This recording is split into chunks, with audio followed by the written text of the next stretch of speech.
relations on the Shanghai Five. Tina Fordham joins us, founder, geopolitical strategist at Fordham Global Foresight, and this could be a one-hour conversation. Tina, I'm going to distill it into the Shanghai Five, and then there's the Moscow One. How lonely is Vladimir Putin into this weekend? It's been awkward for him, right? I mean, I think the image that captured it for me were the leaders of the Shanghai Cooperation Agreement standing, and Putin standing a little bit on his tiptoes. I do that all the time.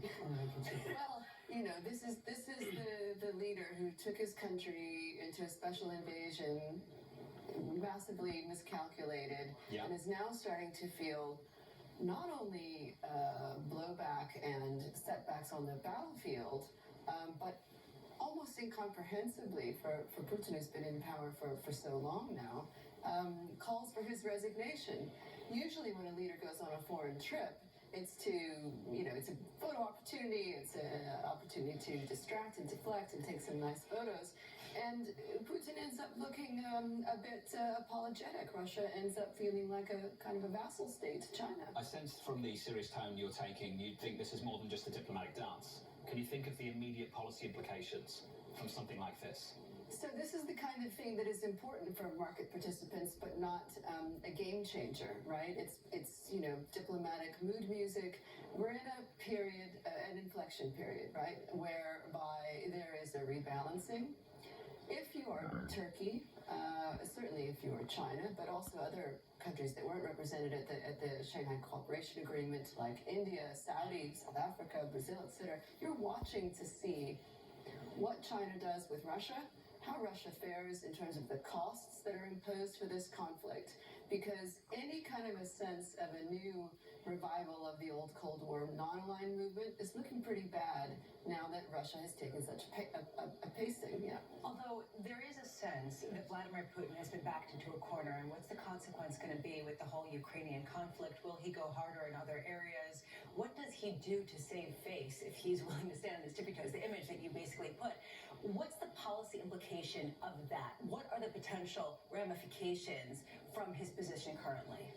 Well, this idea of a, you know, a kind of an authoritarian leader with nuclear weapons being backed into a corner is a very concerning scenario. When we look at Putin's past behavior, and remember that he's taken Russia into conflicts in Syria, in Georgia, and now in Ukraine, well, twice in Ukraine, he does tend to double down. But most of the military strategists that I talk to don't think that he's likely to use a tactical nuclear weapon. The shorthand is TNW, or maybe a chemical weapon. But we see all of this activity, shelling around Ukraine's nuclear plant, and so the risks of an accident are there. How concerning is it that there was some sort of meeting of minds about Taiwan, from Russia backing China's vision of Taiwan as part of that nation? How does that sort of affect your view of what's likely to play out there? Well, as we sort of talk about hard power, soft power, signaling, all this international relations terminology that's really in focus here, the attempt is clearly to signal that the powers assembled there support China's one China policy, including Taiwan. Now, behind the scenes, a lot of military intelligence types think that what China has taken away from the way that Russia's fared in the Ukraine conflict is it needs to move sooner rather than later in Taiwan, because that window of opportunity, if indeed there is one, is narrowing. You are one of the few that truly have a transatlantic understanding and are encyclopedic on the international relations of the United Kingdom. Charles III today will travel to Wales, as he's traveled to others, 1,500 miles, I'm told, just in the last number of days. How united is this United Kingdom under Charles III? Well, you're here at a fascinating time, right? And I'm a dual U.S.-UK citizen. I've been here for 20 years, and so I have that thing that immigrants have, kind of seeing things in more than one context, which is really helpful. I have to say that I'm an analyst and not a kind of a monarchist or an anti or anything else. And I look at this as through my U.S. political science hat, and I see that the UK has something that we don't have in the U.S. right now, where we have low trust in all institutions, from the media to the Supreme Court. Only the military, U.S. military, is trusted.